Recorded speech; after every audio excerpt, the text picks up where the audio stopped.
Happy Friday, boys and girls. This is Jeffery at jefferyTV, coming to you live on Memorex from the default location, default route. As you can see, it's a beautiful Friday here in Southern California.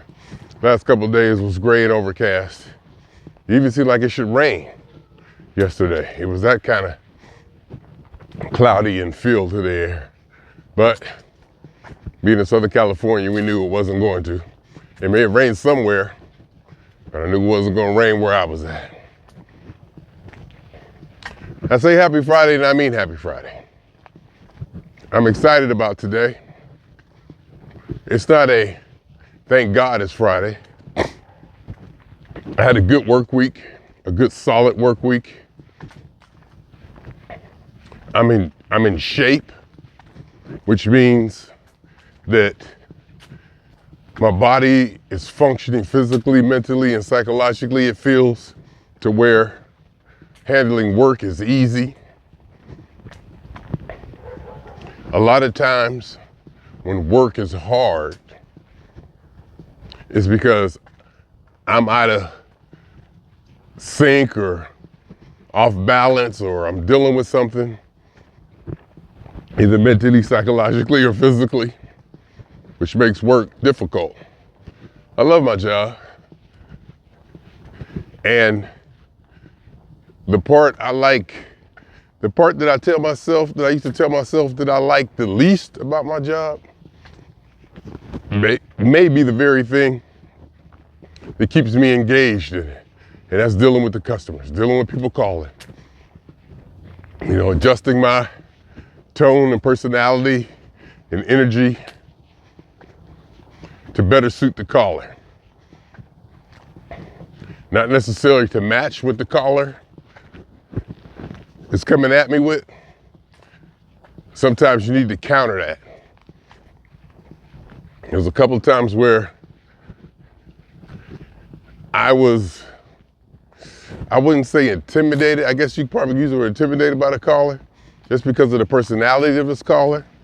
This is like one of those whiny, crying, oh, why did this happen to me? Oh, I don't know, I need this to fix. I need to fix this urgent. Is there anybody that can help me?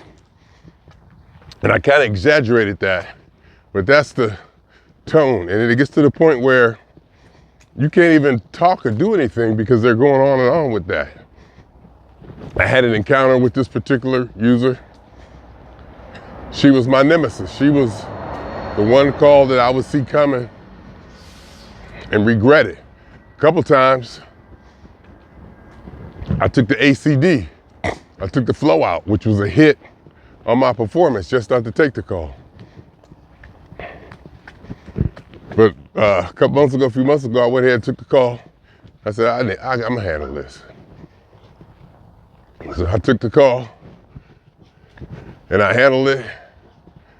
And in my tone, it was rather, I would say difficult, but it was it was hard for me to actually step up with confidence with that tone to calm this user down and basically say, let me do my damn job. Back up, slow down. Let me do what I got to do first. You know, then you can maybe whine or something. Because I was so off put by this personality. It's one of those kind of personalities where I've had problems with before, who they just react. And anything I say, I'm attacking them, I'm hollering at them. I remember one time this user, I was like the lead. And I may be exaggerating this, but one time I walked in a room and didn't even say nothing, and she said I was hollering at her. Now, do I think she was lying? No. I do not think she was lying. I truly believe she felt that. For whatever reason, she felt that. It may have been something I did or something I do or just my personality, whatever it is. Or hers, you know, being defensive, being off put by me, maybe being intimidated by me. Whatever, but I knew, you know, she believed it. I didn't even say anything. She said I was hollering at her. Didn't even open my mouth. So, and I'm not used to dealing with people like that. And I've been, off put by people like that and had issues with people like that. And it's always been difficult for me to deal with people like that. And she's one of those. And mostly, I'm probably, quote unquote, scared of saying the wrong thing. Just saying, you know what, lady, shut up. I'm done. I can't do this, and hang up or something. Or just, just going, taking it there. Because I know that probably wouldn't be the right thing to do. Even though in the past, I've done that before, and it's helped the situation. People even came back to me and said, you were right. Blah, blah, blah, blah, blah. After I calm them down, settle them down. Sometimes you got to go to that. You got to go there. But this one, for some reason, and it could be that I let this situation get like that, just to have that. It could be that I let the situation get that way, or stay that way, or be that way, just so I can have something like that. Like, ooh. Like there was another something that we used to do or had to do, to where it was intimidating to do. It was something that, like a little task or some kind of procedure, that I used to always be apprehensive of. Oh, you know what it was? It was catching the subway in New York City. I had always been probably intimidated or apprehensive about catching the subway in New York City. You're like, oh, I gotta do this. Oh, I gotta, I want to learn how to do this. And, I can. It was a challenge. And then I think this last trip, I just did it. It was so easy. And that was like nothing, Now it's like nothing. And I kind of miss it being something. I kind of miss it being something that I was intimidated by, or having that over me, whatever. But still, whenever I see that number come up, I see that name for this caller, and I tense up, and I get all tight, and for me, it's nice to have something like that. It's nice to have something like that in such a minor detail of life. Because everybody needs to have something. Because I'm gonna tell you, and I ain't trying to brag, but I walk around this place pretty much doing and feeling whatever I want to do. And that gets old at times. You need to be truly challenged. I walk around this place, go where I want, do what I want, have what I want. And that gets boring. As I've said many times before, that's why I think heaven won't work for human beings the way we are now. Because if you wake up every day knowing everything is going to be perfect and happy, there's no challenge. There's nothing to look forward to. You already know it's going to be Parliament in Pittsburgh. It's going to be P-Funk shows every day. Pittsburgh winning the Super Bowl every day. Christmas every day. There has to be a downside to really appreciate it. But that don't explain why God let the devil live. Why didn't God save the devil? God saved everybody else. God could have saved the devil, and we wouldn't be in this predicament. Probably didn't have to go down that route, but you kind of see where you need the positive and the negative. You need the matter and the antimatter. You need two sides. You need variance and opposition. So, and that'd be, that person is mine. And then, the last couple calls we've had, You know, I learned to, and one of the calls, she was going on and on and on, and I just stayed quiet. And then I let she finished. She didn't finish with a question or anything. I just stayed quiet. And I let that long pause sit in. And I could hear it click, and I hear it turn over. So, oh, okay, well, I'm just gonna, it really wasn't that bad the way I'm making it sound, but it was that bad, but the tone of my voice may have been less whiny and more, it was real. It's real with this person. And I'm not the only person who has an issue with that. I'm just not used to engaging with people that way, or maybe even having people talk to me that way. And it's not like she was talking down to me. It was just, I don't like dealing with people's feelings, and that's what I told, I've never been a supervisor, never been a manager, and I'm cool with that. And supervisor position came up, lead position comes up, and I told my supervisor, the person who got the job, who I think is, may or may not be the best person for the job, but I'm happy she got it, and I wish her success in it. Just based on her personality, it may not be a fit, because for me as supervisor, you have to be able to say yes or no, dictate, and it's not a total democracy. It has to be some dictatorship and some, I don't know, fascism, I don't know what the word is, but there has to be some, no, you need to do it this way. And there's not a lot of that in my department, and it's gonna bite us. It's gonna bite us. There's no discipline. The supervisors aren't strong. The whole company, from my perspective, from what I've seen, is so liberal that there's no no's. It's just, so accommodating. It's nauseatingly accommodating. That's what I told my supervisor. She knows how I feel about it. Because we talk. She's like I said, she's real cool. But it comes a point where you got to tell so-and-so, hey, stop. So-and-so, stop. And you're wrong. And it's okay to tell somebody you're wrong, because you could be wrong, but it needs to be said. Their point or their action needs to be countered. And there's probably mannerly ways, you can study years and years and years to figure the best way to counter it. But while you're studying and figuring out the best way to do it, the problem's not getting solved. Sometimes just say the wrong thing, rip the scab off the wound, and then let's heal it.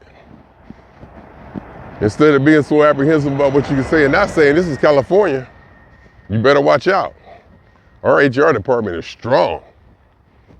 And the harassment and stuff we got in place, the policies, it's dangerous. Well, I went down that street talking about Happy Friday. Happy Friday. I enjoy it though. I really do enjoy it. And I've been strong at work. I know when I'm strong, and I know when I feel good, according to how the work week goes, how it feels, how I feel when I see that next call come in. My confidence, my mojo, whatever. When I see that next call come in, if I'm ready for it or not. Some calls I'll be like, come on, what you got? Come on. And I still get nervous, I still get apprehensive. In fact, I was talking to a coworker the other day, and she's been here for like 15, 20 years. She's been here for like a long time. And I told her, it's admirable to me that she still gets frustrated when things don't go a certain way. I told her it's admirable that after all these years, you're just not in a, oh well, what the hell, kind of state. In fact, I might reach out to her just to reemphasize my point about that. Because she said she's just not the kind. She said she was in tears because a certain new rollout that we got isn't working quite unquote the way it should, or the way it was presented, or We haven't been instructed on it. And it was frustrating. She couldn't get it to work. And I'm like, well, just do the best you can and funk it. She said she wasn't like that. She needs to have the I's dotted and the T's crossed. And I told her, I said, that when I work here, that's the way I respected this company. When I first started working here, that's the way this company was. I had so much respect for it. I had never seen a company that had all their I's dotted and T's crossed, and the way they handle things was immaculate. And I had a respect for it, and I still do. But it's slipping. It's slipping. And it may or may not even be good for me to go into that, oh, okay.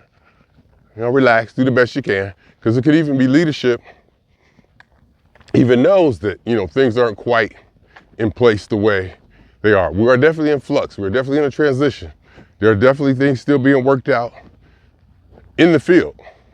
There are things being worked out in real time in production, in the actual work environment that really haven't been quite worked out yet. Because you really can't test it until we work with it. Because basically, over the last few months, we've changed the system in which we handle tickets, the actual system that holds the tickets in which we handle tickets, and we changed the actual app mechanism that answers the calls and processes the tickets and distribute them. And it's different. And we're still working it out. And like I said, to see her get frustrated after being here all these years, it was admirable. Because I'm like, what y'all getting so upset about? Just do the best you can and funk it. I'm like, it's not like you're gonna get in trouble. Because there's no reprimands. There's no discipline. I haven't seen any. But then again, like my supervisor said, you never cause any problem. You do everything right. So you would even need to see or hear any drama. Or there's usually nothing we need to go over as far as your performance or anything. Because I just stay out so far on that side of the road that I never see her any difficulties I have, I solve myself right there, or I find somebody who can solve it in real time. Nothing festers. Because I will reach out. I will reach out to a supervisor or a lead or somebody in a heartbeat. If there's something that I can't handle or something I think I needs to be addressed, and not just for me, for everybody else.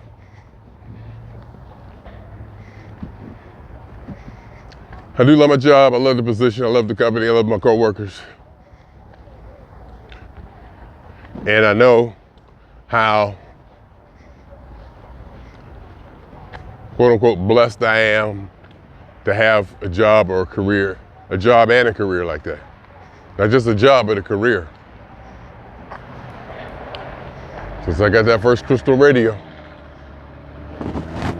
when I was 8, 9, or 10 or whatever, I knew what I wanted to be. And I pursued it. I pursued it at school and training. I pursued it as a hobby in my personal time. I pursued it. My Christmas gifts, what I wanted for Christmas, what I wanted for my birthday. All of that. That was my desire and my focus.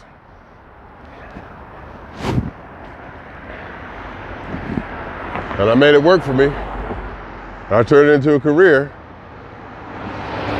So now, I take the technology, the internet, the phone, recording, YouTube, my podcast, so I can walk around, shooting video of myself, doing what I want to do with the technology that I've learned to master for all my years growing up, ever since I was 9 or 10. This is my wheelhouse. This is what I do. And it fits. And I'm good at it. And I like wires. You go to my house, my apartment is a studio. That's what I want.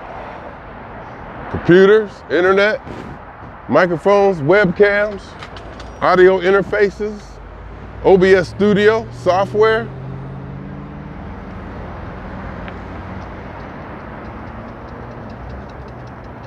It's what I love, it's what I do.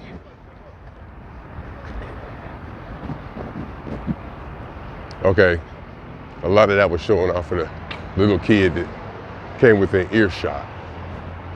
He was checking me out with my recording and, you know, my selfie stick and my camera. So I just wanted to put a little something on them, do something for the children coming up. Just let them know, you know, there's somebody cool like me, even though I'm old. Even though I'm old, you know, I still partake in such things and I make them fun and they can be cool.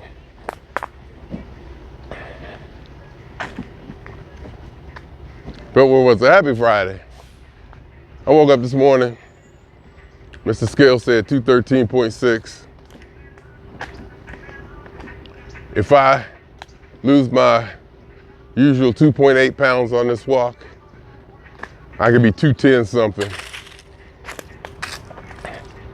which for a Friday would not be too bad. It would make me happy, but I'll probably be 211.4 or something like that, 211.4, 211.6, which is pretty good considering. But I have to stay on it. The season is coming up, food season is coming up. It's a little chill in the air. It's harder and harder to get out of bed. The tendency is going to want to comfort food and eat and then kind of lay around and to be lazy. Days going to get shorter. And I've said this before, and I'm going to say it again. To repeat to myself, it's my mantra to keep my head on. But at least here we get sunshine. The sun will continue to come out. That helps. It may only come out for 2 hours a day. And then I'm going back to Ohio. Oh my God, see, I'm going back to Ohio. Here's where it starts.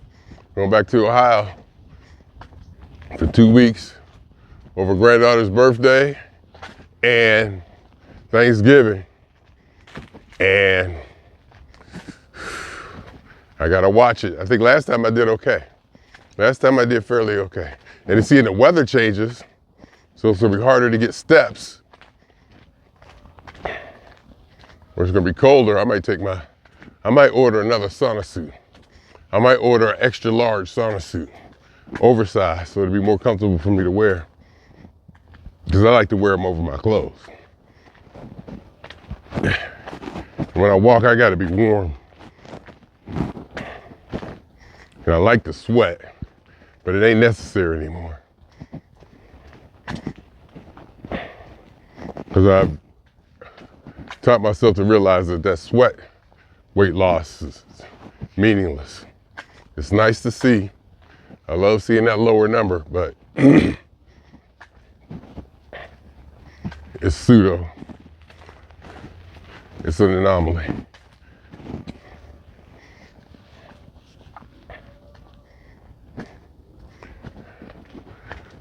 So, I gotta stay on it. I wanna stay on it. I wanna get down. 195. And if I could keep it down and get down through this winter, without smoking anything, or stay off the nicotine, no black and mild, no vaping, I would feel that a big accomplishment. And I feel better. You know, and I feel better and I feel good. And it seems like it's taken months for that to happen. Really, it doesn't seem like it's taken maybe like a year for me to get to feeling this good. It wasn't like as soon as I stopped vaping, or as soon as I stopped this, or as soon as I stopped that. It's been gradual. And as I've been losing the weight, over that time. I quit smoking, vape, nicotine over that time. Eating habits has got better. Since February, I haven't missed 10,000 steps. And I feel it. I feel better.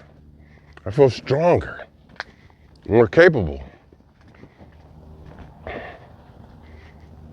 I have energy. I find myself doing little stuff around the house. Like yesterday, I'm cleaning out closets and folding up this, putting that there. You know, just tidying up, organizing. Like after I got home from my walk. Like, you know, because I still got a lot of time, let's face it. I'll get back home, I'll have an hour before I need to punch in. So there is time for me to execute some stuff. And I do, and it's exciting to be able to go ahead and it's exciting to be able to go ahead and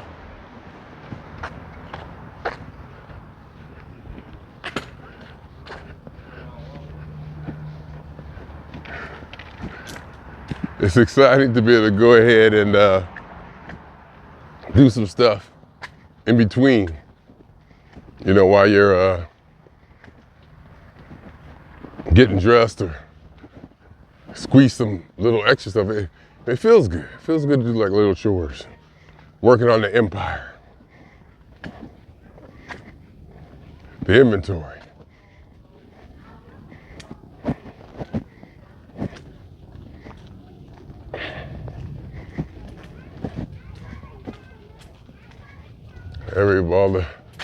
I think they're Jewish people walking to the synagogue thing, I believe. I don't think you should be, or you going to the, hopefully you going to the sidewalk. It ain't walking up this, is you? Oh, there's a street over there. Yeah. I didn't think they'd be walking up the bus lane. Anyway.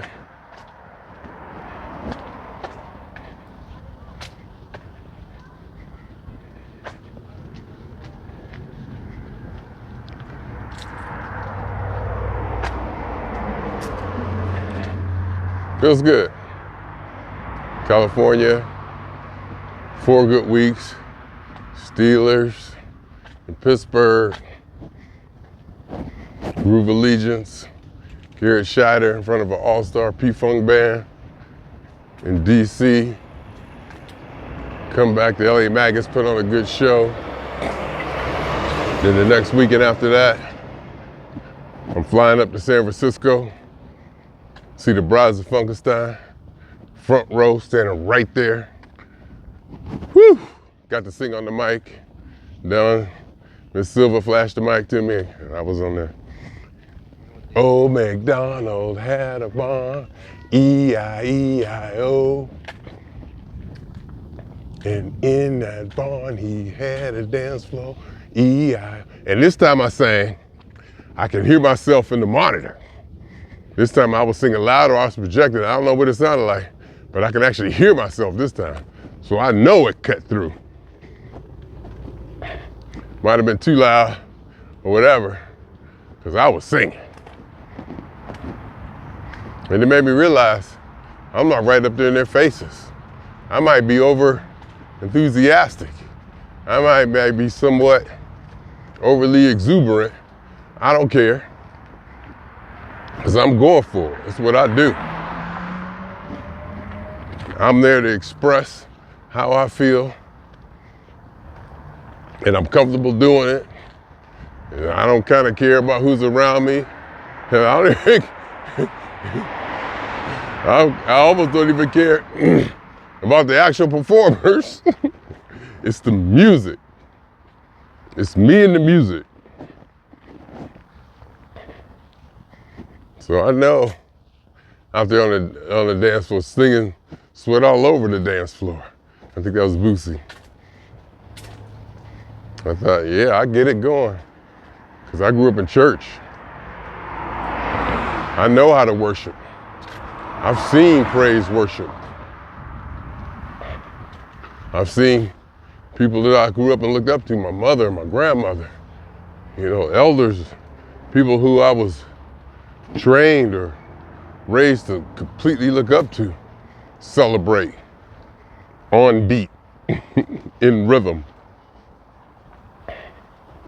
Just let it go. So I learned. I know how to celebrate the music. And it was not hard for me at all. It was not hard for me at all to take that feeling and apply it to the funk. Not at all. In fact, I made a connection between funk spiritually and the church a long time ago, when I was saying that funk is spiritual and funk is that, before it was cool to think or say that.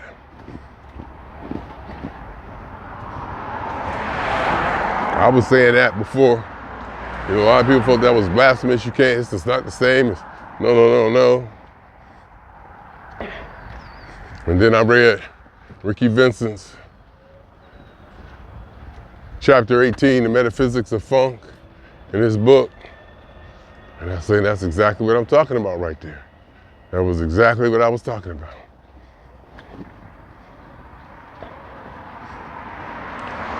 I must say I've always been a pioneer. I must say I have always been a pioneer. I develop things, and from what I see around me, and I build it, or I do it my way, or I figure out a way to do it. And a lot of times, the way I've done it, I was doing it way before a lot of people. And it became a trend afterwards. Because I would just, work it out. My biggest ones was, it's been said that I was the first one to have a booming system in Youngstown. Because I figured it out. I figured out that those 6x9 speakers, how they sounded in the trunk of my car. So I used to ride around my mother's 1974 Buick Century, big giant ass car, bumping P-Funk out the back. It was out the back. That was before I ate the back. It was out the, you roll the windows down, the back windows down, and all that bass you could hear. Wasn't nobody doing that. Because I knew what I wanted it to sound like. And I worked at getting it. And it just happened to evolve into, that.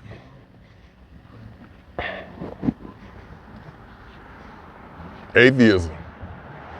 My atheist walking video. Definitely talented is groundbreaking and possibly the first real atheist video on YouTube.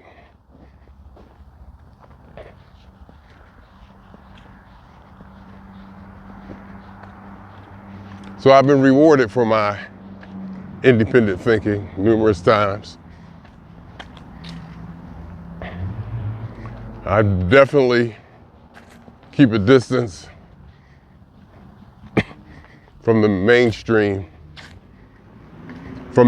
habits, I should say. I do keep a distance from, I've separated myself, at least logistically or logically, from the social norms, because I've also studied that all Jesus and Muhammad and great thinkers, they went away for a long time, thinking about things that came back. They were separate from society. At least you know, the story. A lot of the great thinkers developed their thinking and their ideas away from the social norms and the quote unquote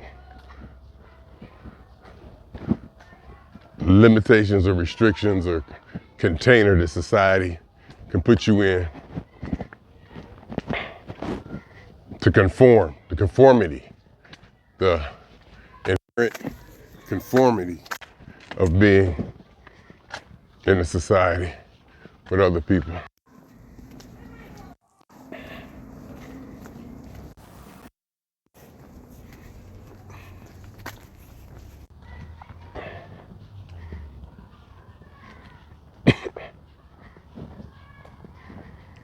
So, we'll see. It's Friday. I'm happy. As you can see, it's a fairly beautiful day out here. Autumn chill in the air, if you call it a chill. Put an extra blanket on the bed a few days ago. Not really an extra blanket. We had more like a little extra cover or something. I wouldn't even call it a blanket. But I got the blankets ready. I even saw my old duvet. And I got a duvet wrapper, or whatever you call it, a duvet. And I got a comforter that's supposed to go inside it.